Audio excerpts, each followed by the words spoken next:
мына жерді біз өзіміз игеруіміз керек, ұқсатуымыз керек. Ағаш егетін жеріне ағаш егуіміз керек. Мал жаятын жеріне мал жаюымыз керек. Жыртатын жерін жыртуымыз керек. Бізге сол үшін «Уама утиту минал илми илля қалила» дейді. Сендерге бір ілімнің бір кішкентай нәрсесі берілді дейді.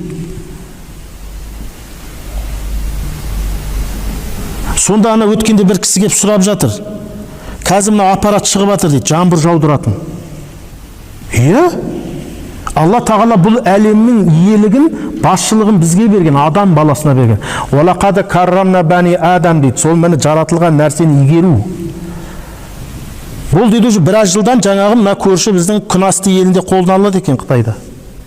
Ана егінді еккеннен кейін жаңбыр уақытында жаңағыны қолданады дейді.